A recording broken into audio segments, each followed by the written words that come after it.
Good evening, everybody. Welcome to the NetEd's virtual programming series, Twitter and Net Medicine, how to use it and have an impact. Thank you for being here with us. If we can have the next slide. So my name is Heloisa Soares. I am the chair of the communication committees for NANETS. I'm also a medical oncologist at the Huntsman Cancer Institute, University of Utah, where I co-lead the GI Oncology Clinical Trials program. And you can find me at Twitter at elopes79. It's my pleasure to moderate today's webinar on Twitter and Net Medicine. Dr. Lewis will give us a presentation and we will engage the audience with a few Q&As discussions through the program. Before we dive into the program, I want to make sure that you all are aware about NANET's commitment to diversity in our activities and structure to reflect all the aspects of the neuroendocrine tumor community we serve. We strive to culture an open, transparent, and supportive culture where we're all welcome. We encourage members to contribute and participate fully. For more information, please visit our website at nanets.net. So it's my pleasure to talk about Mark.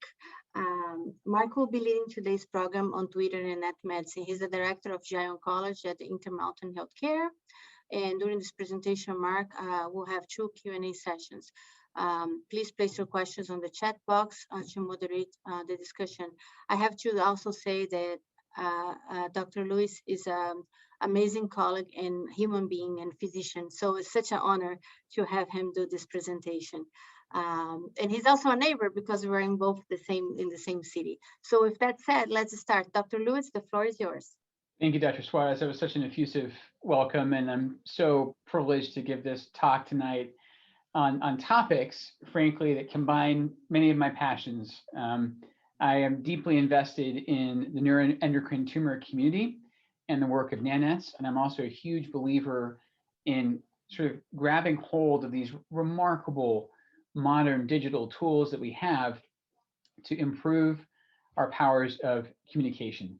I put my Twitter handle on this slide at @MarkLewisMD, and the reason I did that is most of our conversation tonight is going to be about Twitter. Now, the topic of social media in oncology is much larger than any one platform, but I chose Twitter for a very specific reason, which is that I believe for many years now, it has been the dominant digital platform for healthcare professionals to engage one another and the public.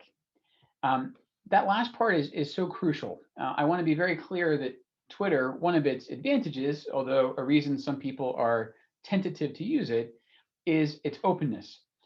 Quite adorably, my 75-year-old Scottish mother does not have a Twitter account, but Googles almost everything I tweet. And it's a constant reminder to me that what you put on Twitter is visible almost anywhere online to anyone with a search engine. But I don't want you to be afraid of it. I want you to see tonight the remarkable power of it and the fact that the advantages far outweigh, in my mind, the disadvantages. So let me show you the connectivity piece. So this is a really fascinating nodal map here of various doctors on Twitter and the linkages between them. And if you cast your eye to the bottom right, you'll see that Dr. Oz has been ostracized to the fringes. Poor Mehmet. That's what you get for selling out in the eyes of many of us. But more importantly, I want you to see sort of this hive of activity whereby physicians, including many people who are kind enough to join us this evening, can connect with one another. And I want to really stress 3 C's tonight: curation, contribution, and connection. That last one perhaps being the most important, and I'll elaborate on the other 2.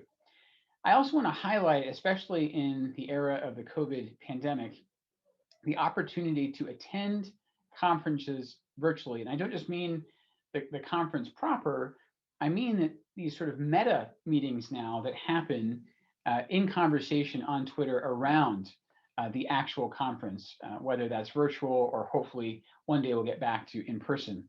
And in regard to that, I actually think the ASCO meetings are very telling And I would point to the 2019 ASCO annual meeting as a real inflection point. So there is a company called Simpler, and one of the things they do is they look at content around meetings, scientific conferences, and they were able to graph a fairly precipitous rise in oncologists' engagement of Twitter around ASCO over consecutive years. The real peak, as you can see there, in 2019. And my point is that this precedes COVID-19. This trend was happening before the pandemic hit. And frankly, this has been an absolutely catastrophic year or so for many of us. But necessity is the mother of invention. It's one of the reasons we're doing this talk this way right now. And so I actually anticipate that Twitter activity, especially around conferences, may only intensify in the future as more people have almost become obligated to use Twitter as a digital communication tool around sort of traditional nodes of connection like meetings. So I don't want to overwhelm anybody, but this is a nodal map of what those conversations looked like around ASCO 2019. And again, this is remarkable. As scientists, we love data. Obviously, data visualization is its own art. And what's actually happening here is conversational clusters at ASCO 19 around various subjects, such as lung cancer or breast cancer. We'll talk in a second about how those aggregate. And as your eye moves from sort of top left to bottom right, you can see that those conversations are getting more and more granular. You've got the sort of big swirls that indicate topics of great interest to many, many people. And then these smaller conversations that were happening around the meeting too. And again, this is actually deliberately overwhelming because I want you to see the volume of traffic on Twitter around a major meeting really as a point of validation. But I know that might seem like a lot to take in. So I'd like to pause and take some sage advice from American poet philosopher Robert Matthew Van Winkle, who you may know more colloquially as Vanilla Ice, who reminds us very wisely to stop, collaborate, and listen. And I say that because one of the lessons I learned about Twitter right off the bat was it is okay to do just this, to pause, to seek out connection, and to listen before you generate your own content. So my Twitter origin story, and this is true, is my very first day on faculty. I just graduated from fellowship. I was starting on staff at MD Anderson. My chairman was Dr. Michael Fish, who is also a pioneer in oncology social media. And he foresaw with great prescience the power of this platform in particular. So he sat me down in his office day one and gently but firmly forced me to sign up for a Twitter account before I even left that day. And I went home and told my wife, who's a physician, that somewhat against my expectations, my first day at MD Anderson, I didn't learn chemo regimens. I didn't learn about the history of scientific research and endeavor there. I learned about Twitter. And in fairness to Dr. Fish, it was one of the best things he could have done for my career, because especially in those early years, it allowed me to follow respected peers, see what was important to them, and then eventually become sort of courageous or candid enough to contribute my own content. But I want to get through some of the rules here on Twitter that I would suggest. So the first rule, and I think this is so important, there's no pressure to perform. Lurking is an unfortunate epithet that's sometimes been given to people who are online but don't generate their own content. There is nothing wrong about lurking. I prefer the term listening. And you can use this tool, as we'll discuss, to narrow down information streams for your own edification. Also, there's a reason that the retweet button is right there on Twitter. Amplifying other voices is part of Twitter. And being part of a chorus can feel very, very powerful. And it actually allows the good content to bubble to the top. That's the best incarnation of retweets. The second rule or point I would make is you already have a social network. One of the things I love so much about not just oncology, but neuroendocrine oncology is it is a very tight-knit community. We are a group that is profoundly invested in a rare, but as we know, increasingly prevalent tumor type. And with that, I find that the kinship around research, around advocacy, around patient care is so wonderful. Again, it's great when we can literally see each other in person, but it's almost as rewarding to see each other online. And so you can take your existing community of peers and essentially extrapolate and translate it into Twitter and do so in a manner that is, again, open and visible, but that allows, say, an email exchange or an email thread now to go from closed to open and to benefit other people who might learn from it. So I would really view Twitter as an opportunity to expand your contacts, expand your reach, and realize, as we'll get to in a minute, that the net community online is a very welcoming one. Twitter in general might be a scary place. Even hashtag MedTwitter, the medical community on Twitter, might seem rather large and factional, but I can assure you that the net Twitter community is a very, very warm family indeed. And then finally, and this addresses one of the, I think, main criticisms of social media and Twitter, it's really important that your content come before your clout. And what I mean by that is I believe it's very much a matter of quality over quantity. One of the things I frankly don't like to see on Twitter is people striving to get to some X follower count. Like they'll say, oh, if I could just get to 1,000 or if I could just get to 10,000. Those are really arbitrary benchmarks. It doesn't matter if you have 3 followers or 100,000, as long as you're being your authentic self and the platform is working for you, that end, frankly, you're the only one that can define what it means. And so I'll end this slide by saying, you really need to be yourself. I think that the chief currency on Twitter is not follower count, it's authenticity. And particularly as we get into the part where we're interacting with patients and advocates, man, do they have a wonderful radar for authenticity. On the flip side, they're also pretty aware when they might be being exploited or recruited without adequate investment in their well-being. So let me go back to my point that Twitter can be used as a curation tool. So we have an information problem in oncology, which is that, traditionally the way we've learned, the coin of the realm, has been our peer-reviewed literature, which, don't get me wrong, still has a very, very important place, particularly in establishing the pillars of evidence-based medicine. But just look, this is sort of a graph I compiled just looking at PubMed over about the last 60 years or so. And it got to the point where not only are there over 4.6 million articles indexed around the search string cancer over that time period, the rate at which they're appearing now is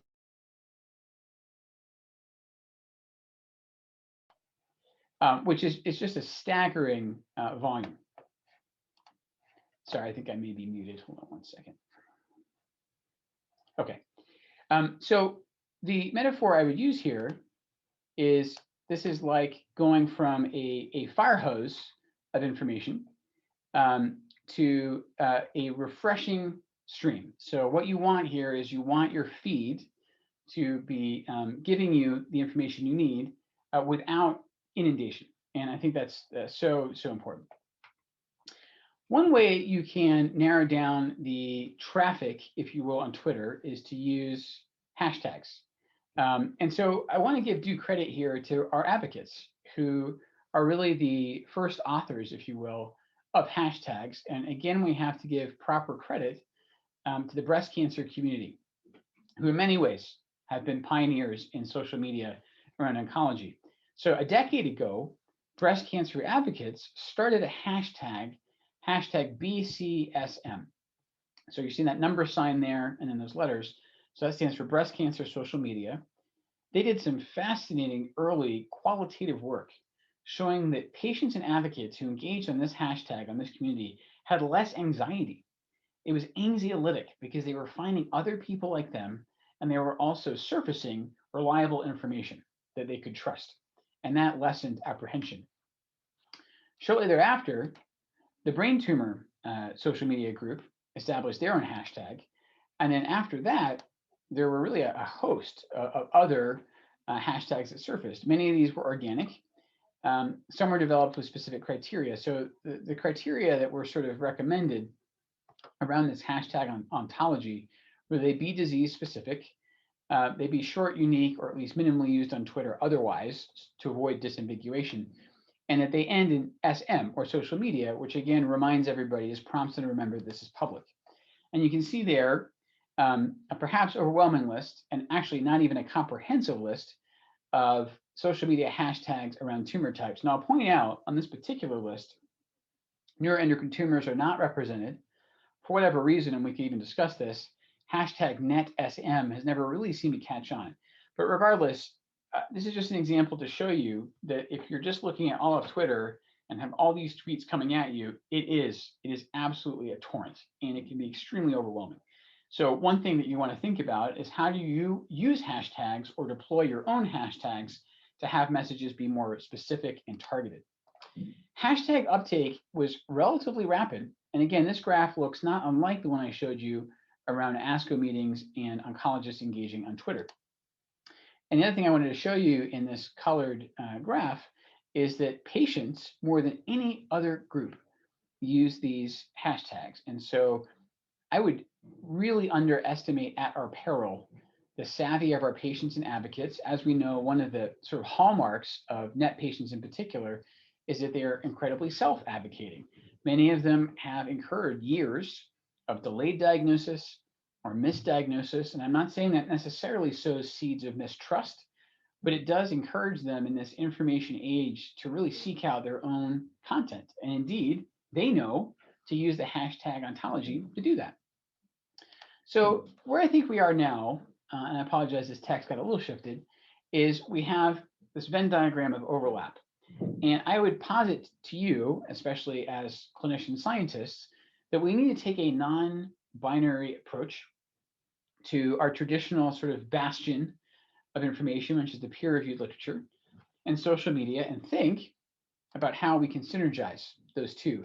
Indeed, I'll point out to you sort of the big journals like the Lancet, they know this, and they actually are brilliant at cross-pollinating. So if they know a big trial is coming out, and they have that scoop, so to speak, they are savvy enough on their media side, their non-print media side, to amplify that. And so they can have it both ways. And I would argue that we can too. This was an interview I gave in Hem-Onc Today now about a year and a half ago, where I pointed out sort of the changing tide. And don't get me wrong, I still think there are people in our field who do think that this is all still frivolous or misguided. But I would say to you, I really think that we can share information in parallel with the peer-reviewed literature. I don't think it has to be one or the other. And I think a nice sort of way of thinking about this, again, old school, new school, is H index versus K index. Now, I think what joins the two is the symbol. And if you recognize this, you've clearly been online a lot. This is alt metric.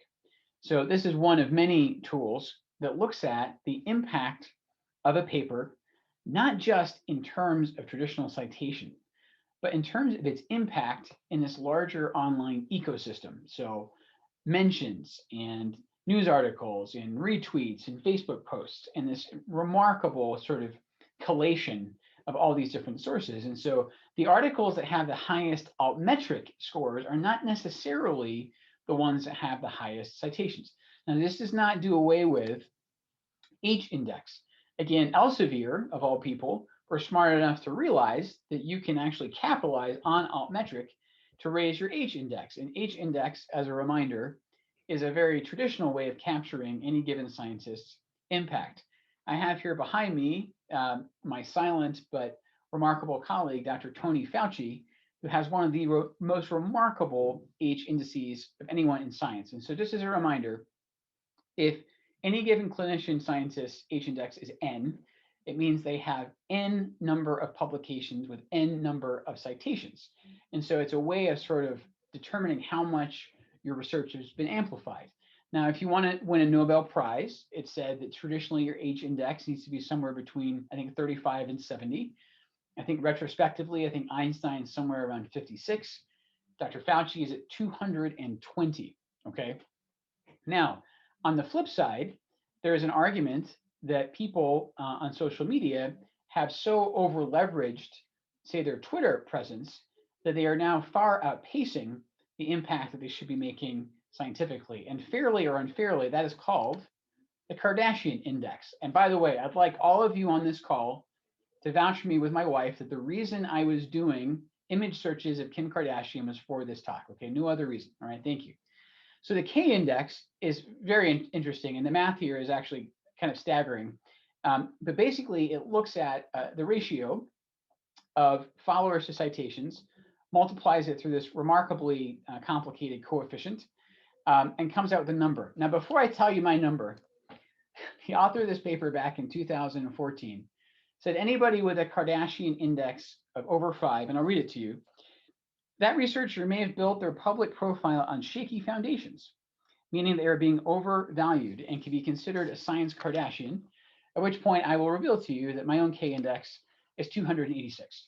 So I am something like 50-fold above the threshold I need to be a science Kardashian.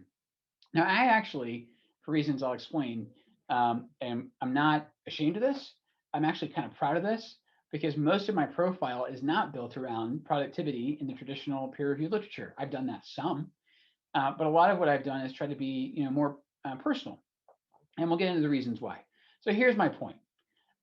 You can actually have it both ways. You can use your social media presence to boost your traditional academic profile, and provided you keep a healthy balance, and some people would say I haven't, you can do that in ways that are still viewed as legitimate. And this is the spectrum I would show you.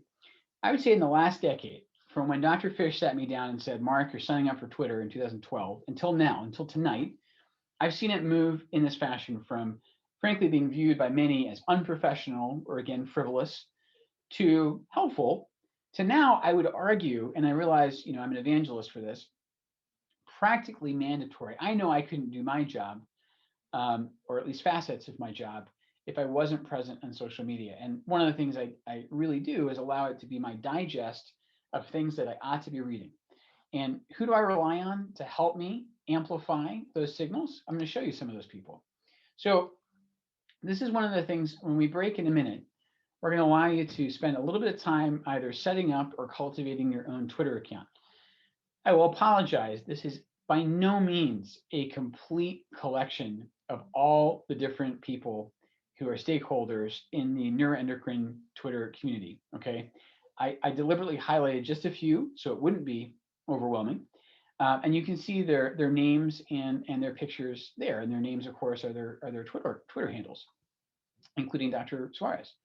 And I wanted to give you just sort of a foothold in the community. We might go back to this slide during the break, because if you follow these people and then see who they're following, it's this wonderful sort of chain of connectivity that, again, you can't see in a private thread like email, and allows you, again, to build your own nodal map, like the one I showed you at the beginning, of this organic community around neuroendocrine Twitter.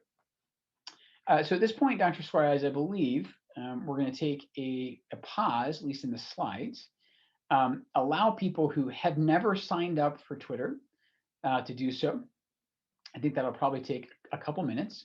I know we might have some questions that have arisen in the chat, and then I'll also have some comments about, if you already have a Twitter account, things that you might want to consider doing that could, I think, enhance your online experience. Thank you, Dr. Lewis. That was eye-opening. Putting Twitter on the contest of science is just amazing. It's really some of the information that you shared, I actually had no idea. So that's been fascinating. So we'll give this 5 minutes for folks that don't have a Twitter account to perhaps join, and maybe for folks that have a Twitter account to start following some of the individuals that you have highlighted, and Dr. Lewis kindly had put the slide back. I'll also open for questions. Please put your questions on the Q&A or the chat box. Let me see if there is any questions coming up. And yes, the recording will be available. One thing I might point out, Heloisa, as I toggle back and forth here, is you can change your Twitter bio, even if you already have one. And I would say there's probably a couple of sort of basic housekeeping rules to your bio. One of which, as you can see here, is it's not very long, so you don't have much time to sort of establish who you are, what your interests are. And I would also strongly encourage anybody in academia to devote at least a few characters at the end there to the tweets. My own caveat: many institutional social media policies will strongly encourage, if not require that, so that you are sort of establishing a firewall between the things that you do and your institution. So I strongly recommend doing that for a host of reasons, including medical legal ones. It is helpful, as I've done here, to tag your employer. I'm super lucky with Intermountain, as we'll talk about later. They've been beyond supportive with me. And again, one of the things that's been absolutely remarkable for me, and it's not the reason I started a Twitter account at all, is seeing how patients engage with this. And so I quite deliberately provided a hyperlink to my professional account, to my office information. And again, this is not me like trolling or trawling, I should say, for patients online. It's just providing, again, a landing page on a more sort of traditional site for information about my practice. Again, largely so people can vet me and decide if I'm authentic or not. And then finally, I will just note, pandering to this audience, that my number one interest in my list there is neuroendocrine tumors. And so I kind of put my heart on my sleeve and put nets right out there. For those of you that already have Twitter accounts, and I suspect most of you on this call will, I think that some of your time is probably best spent, again, following these people if you don't already, and then looking at who they follow, and then also in the days, weeks, months to come, seeing what they're tweeting, because they are essentially exemplary citizens of this community.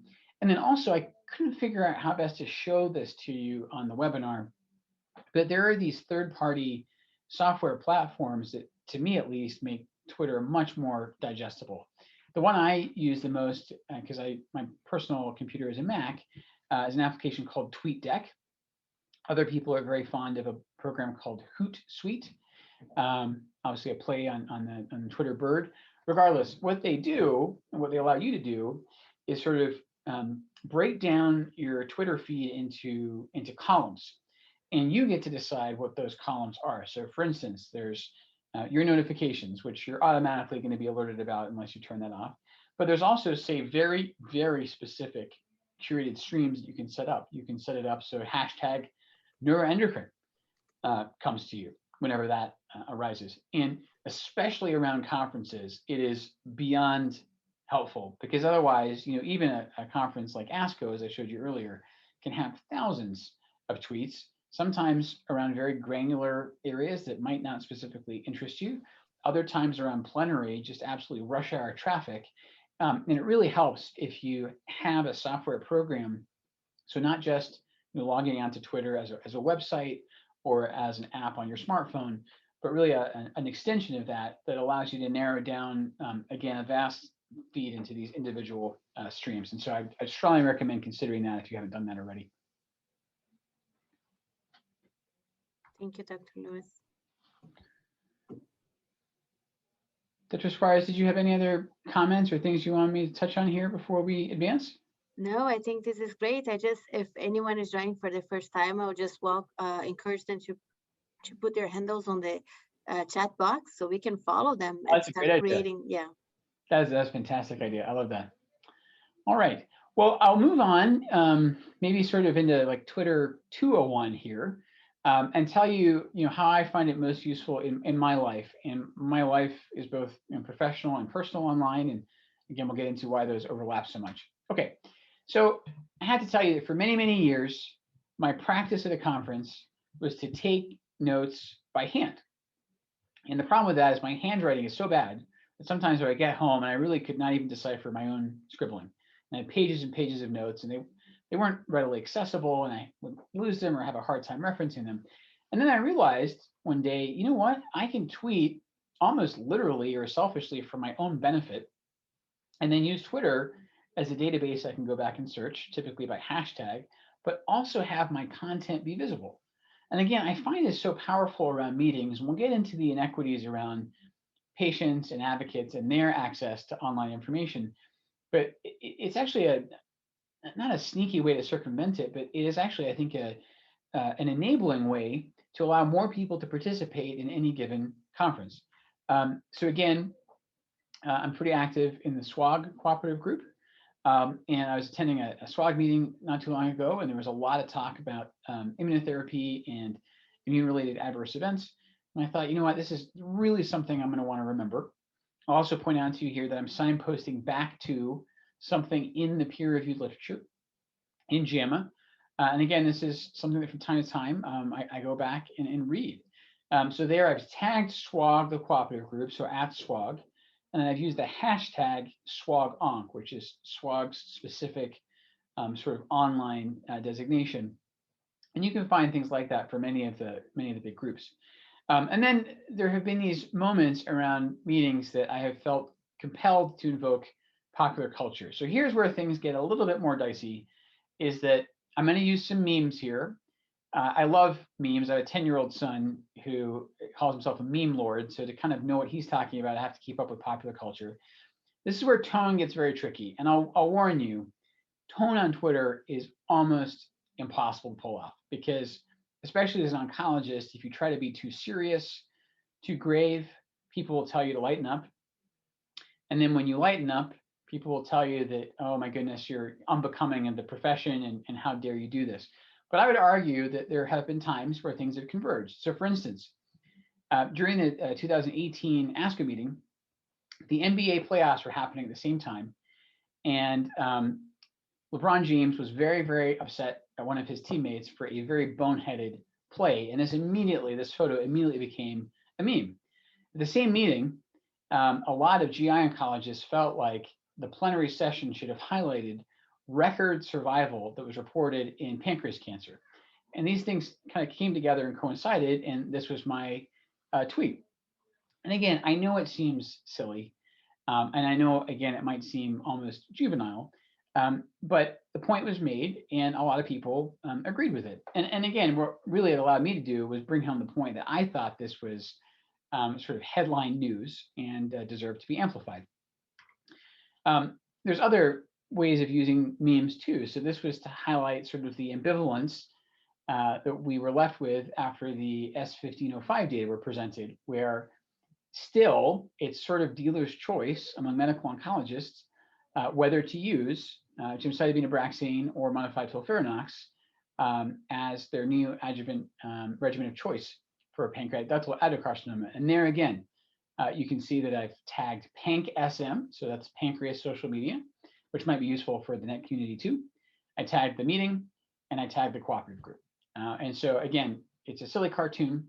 We'll talk about visuals in a second, but I hope impactful. And then Mark, finally, just one yes. second, sorry, just a thing for the NANETS group. I have it. The chat has been disabled. So if the NANETS team can work back on that, thank you. Sorry to interrupt. No, it's totally fine. Thanks, Heloisa.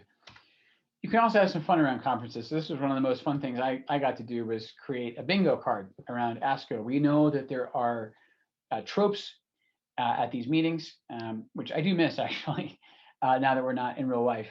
And I use this bingo card to keep participants engaged, and it was a lot of fun. I'm not saying you have to do this. I did spend an embarrassing amount of time putting this together, but it was really a nice way to foster a sense of collaboration, even some lightheartedness around what can be some very serious topics. And so I personally don't see those as dissonant. Some people do. Again, find the voice that works for you. And the main reason I would encourage you to think about being just a little bit personal in how you approach Twitter is this. So oncologists, I hate to tell you, have a pretty horrendous reputation. And I did a little exercise a couple years ago where I went to Google. I put in a search string, which was oncologists are, and I allowed Google to autocomplete the rest, presumably showing me sort of the prevailing public opinion. Now, I've since learned that Google will give you different answers depending on who you are and where you are, but I'll show you what I got because I found it pretty disturbing.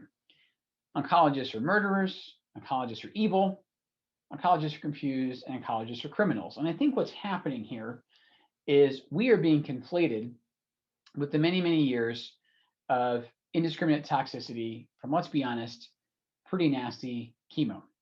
And I'm so proud, again, to be part of the NET community, because I think we are very sensitive, I think, I hope, to toxicity, to quality of life, to the notion that we'll probably be taking care of our patients for years. However, this was very eye-opening.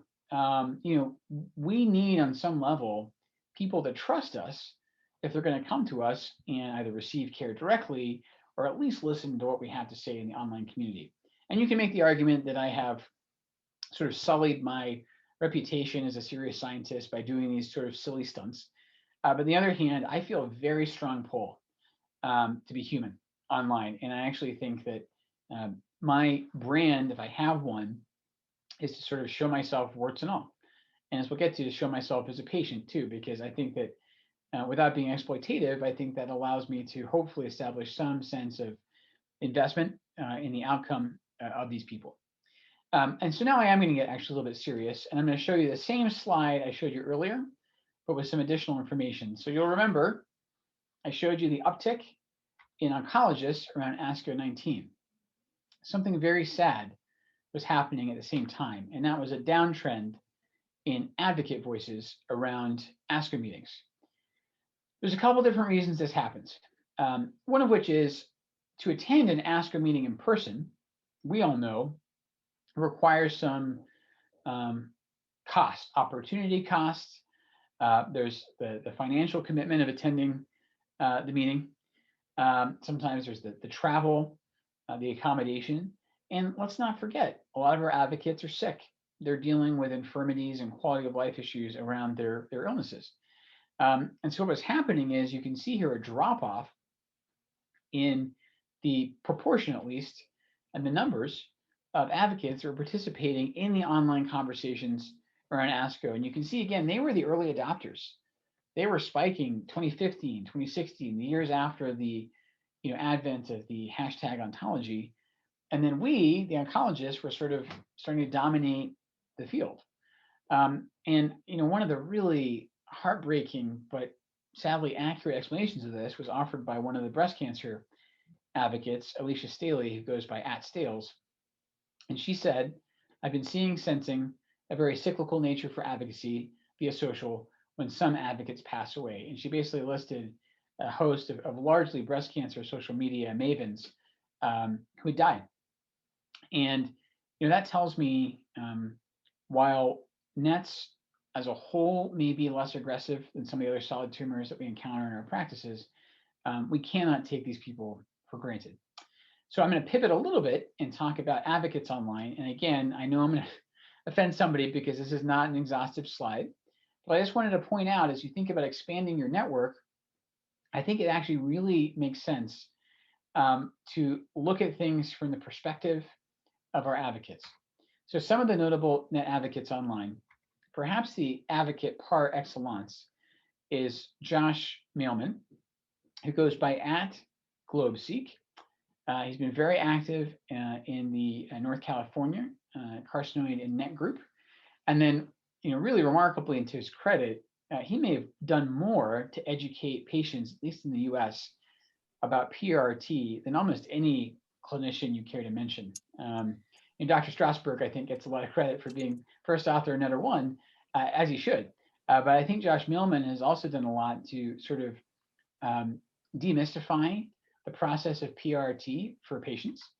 Josh is in the call, by the way, Oh, as well as Dr. Strasberg. So that's wonderful. I love it. Sorry, the chat is disabled. And Josh, again, I don't need to explain to this group everything you've accomplished, but you've been so helpful in outlining for people how to get access to PRT. The times when patients like yourself were traveling to Europe, you really broke down the logistics of international travel, what the stays look like. Really a very giving portrait of yourself for the benefit of other people. So you deserve so much praise, my friend.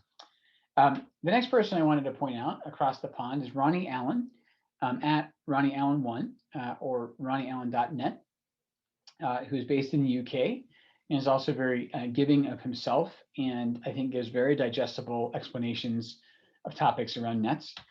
And then finally, and hopefully timely, Simon and Rachel together are some of the leaders of the hashtag net chatter. And this is timely because they actually have their next conversation tomorrow. And so if you're interested, I think the times from Britain get a little mixed up, but I think it's 6 o'clock Greenwich Mean Time tomorrow is the next hashtag net chatter. And they always feature, a net patient, a net advocate, a net specialist. I believe the next faculty member is from the University of Iowa. Regardless, these are all people who I would strongly encourage you to consider following. There's Josh, Ronnie, and the Net Cancer Foundation.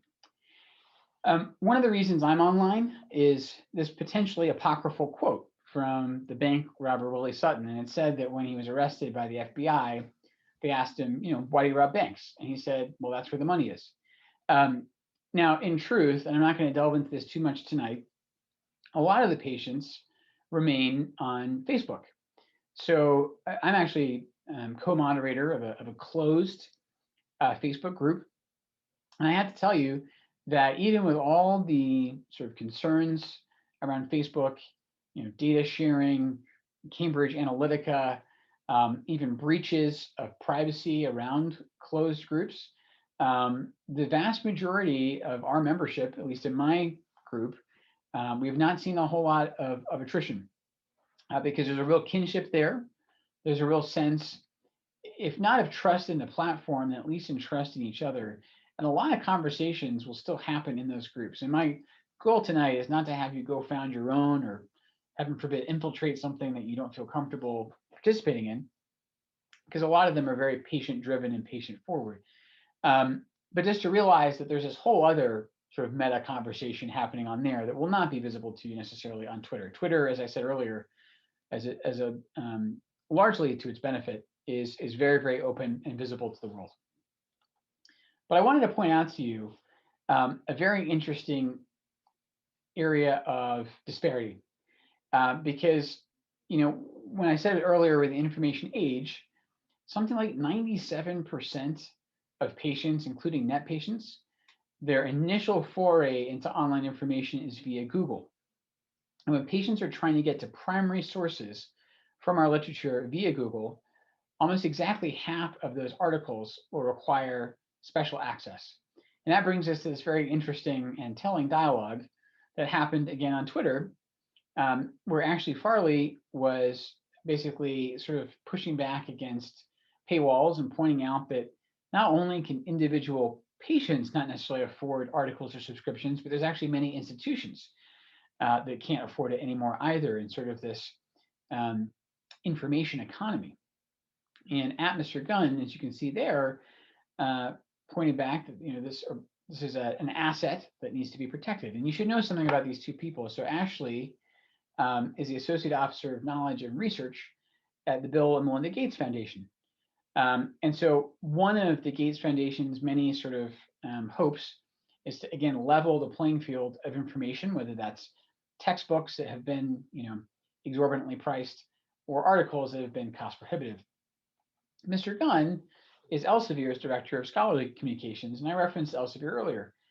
They're not evil. They're a very, very important presence in how we distribute information in the peer-reviewed literature. However, they are also deeply invested in doing that. And what that's allowed to happen is the commodification of these articles, many of which are actually the products of publicly funded research. So what I'm getting at is, I'm not here to sound like an anarchist. I'm here to sound like someone that believes very strongly in signposting to patients reliable sources of information and giving them, at least in bite-sized or abstract form, sort of the key messages that they could take away from these articles that frankly are unaffordable to them. I also want to point out, although as I said at the outset, that this is largely a Twitter predominant talk, there are of course other new media outlets, some of which I will admit I am not facile in at all.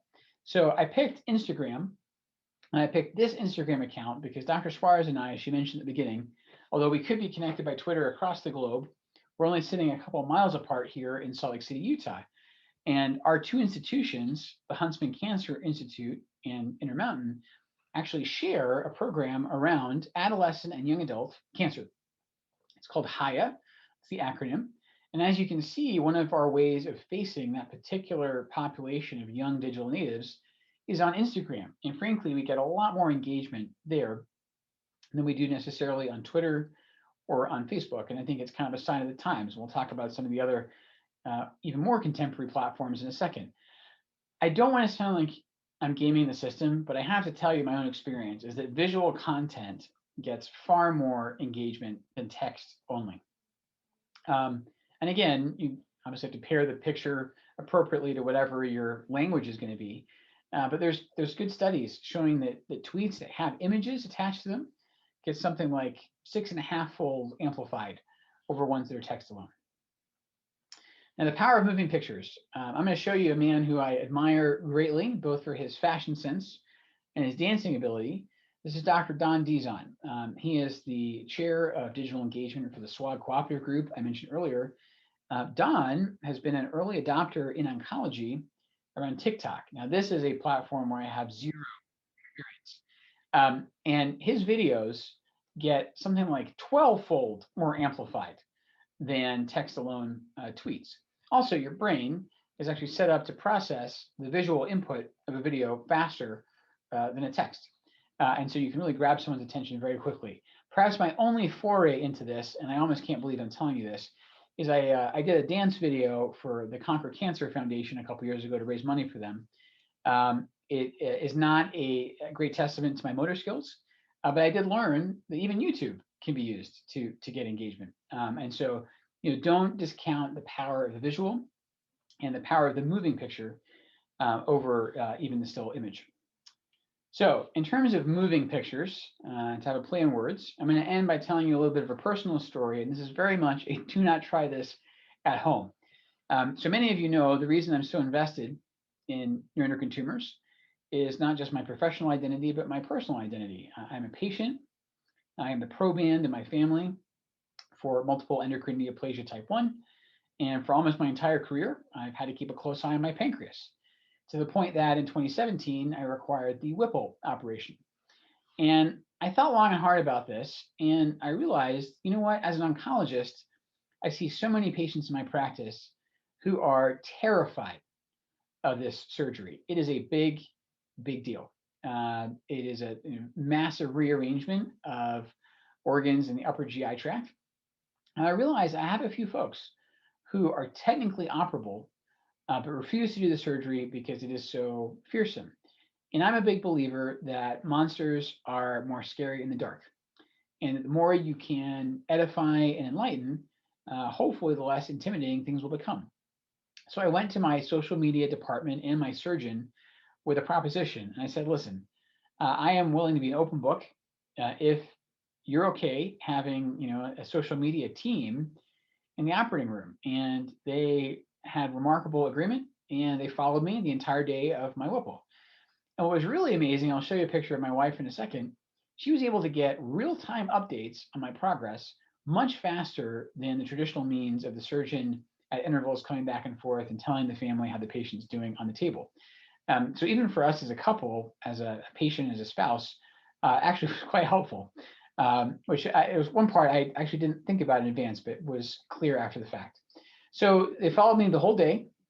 This is me in the morning before the surgery with my wife, my pastor, and my surgeon.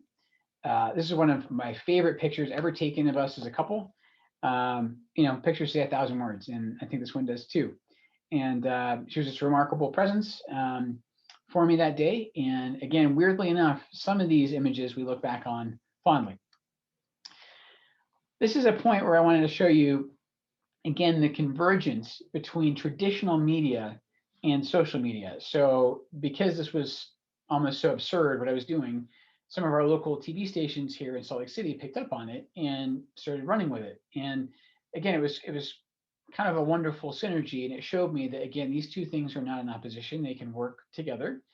I could cite similar examples around Twitter and sort of awareness months, like we just finished in March, Colorectal Cancer Awareness Month. And this year in particular, that was a very resonant experience because the public awareness of colorectal cancer has been enormously heightened by the death of Chadwick Boseman. And again, I saw the coming together of online chatter and traditional media attention. So this was my out of body experience. Basically, every single step of the Whipple within reason was documented in real time. And when I woke up from my operation, I'd had 3 million impressions from these tweets, which was staggering. I thought, I thought that number was inflated, or I was imagining it because of anesthesia, but it was just incredible to have that impact. I'll point out here, I did make one mistake, I think, on the day of my Whipple, which is I gave my institution control of my account, as you can see there at the bottom. And so it looked like some of the tweets were coming from me, which led some of my friends to be very concerned that they were waking me up at intervals from general anesthesia to comment on my own operation and putting me out again. I guarantee you that's not what happened. As I said earlier, I am very much a believer in the warts and all approach. I don't want to scare people away. I also don't want to overpromise and underdeliver. So we documented in the weeks after the Whipple the fact that your recovery from something like that is really nonlinear. The picture on the left is an almost valedictory image on post-op day 7, and the image on the right is taken 5 weeks later. And in the middle, I was readmitted, some TPN, I had an NG tube for 5 weeks. For those of you that can write orders, I can tell you I think the best order in medicine is DC NGT. It was just an absolute joy. And I've never taken unoccluded nostrils for granted ever since. But again, my point in doing this is not that you're going to have the same experience, although Josh, who's on the line, has been very, very giving and transparent about his own experience and to the benefit of countless net patients. My point is that we're not just sterile robots, and if we're going to get past the point of being seen as those chemo dispensing poisoners and murderers and criminals that I mentioned earlier, at some point you have to let some of your cards show. And visibility is vulnerability, and I unfortunately can also cite examples of people being horrible to me online. The vast majority of the tweets I got after my surgery were positive and encouraging, literally by the thousands. There was the occasional one that told me to pull the plug, and that was a little tough at the time, but I've since learned, and I'll share with you at the end, strategies for trying to neutralize those horrible voices. And then lastly, I'd really be remiss not to mention my father. So my father didn't know it, but he had MEN1 as well. He died of a thymic neuroendocrine tumor that was widely metastatic and went to his grave having no clue. He just thought he had bad luck. But the reason I'm invoking him here is he died in 1994. He never sent an email. He never did a Google search. He certainly never tweeted. I sometimes sort of wonder what he would think about his son doing all this now. And the reason I think about my dad so much is he wrote a book while he was dying that wasn't published until 7 years posthumously. And don't get me wrong, this volume is still tremendously meaningful to me. He was a theologian. It's on the syllabus at many seminaries. And I'm not saying it has any less value because he didn't get to see it in print. My point is how rich and rewarding would he have found it to interact with people in almost real time in a community, likely of theologians and theology students, while he was writing this. The way he did it was traditional old school. We had to reinforce the floor of his study in our house because he had so many books. He had to do all the research shorthand and then type it. I heard him type it. He typed it through the wall from my bedroom. And I just think about all the means of production that are available to me now that he didn't have, and how much easier my life is, especially as a researcher, that I have Twitter. I know it sounds like a silly example for me to end on, but I also want you to see, for me, it's a really remarkably resonant one. So my closing advice, I mentioned Dr. Fish earlier. So he told me at first, listen. That might be the most important thing I can tell anyone who is a neophyte on Twitter is you do not have to jump in the deep end, generate all your old content, do silly memes, dance to Drake by a pool. I've done all that, but it took me 9 years to gain the confidence to do those things. The other thing I want to mention, Dr. Dizon, I mentioned earlier, is also very good on Twitter, and he has a triad of rules, which I think is extremely important. He says, don't tweet when you're tired, angry, or inebriated. And I think what he's getting at there is this is a hair trigger device, especially on your phone. It is far too easy to tweet reflexively. tweeting should be done with some consideration for impact and visibility. And again, ideally, you don't want it to be a detriment to your professional identity. You want it to allow you to cultivate your professional identity. Do not fear authenticity. It is your superpower. It is actually, I think, more important to be authentic online than to be smart, to be well published. I think if you're earnest and you are yourself, as I said earlier, I think that is more powerful than any of those other things. You have the right to share your experience, provided it does not infringe on the confidentiality of your patients. And here's where you have to be particularly careful around net patients, because the more rare their presentation, the more you can sort of inadvertently identify the people under your care if you give away too many details. So Josh, of course, has been very overt, but he has a VIPoma, which is not a very common net. And so just be a little bit circumspect. And anytime you're coming anywhere close to the arena of patient care, I think you require a whole other level of thoughtfulness regarding privacy, because as we know, PHI, confidentiality, these are things that are sacrosanct in medicine.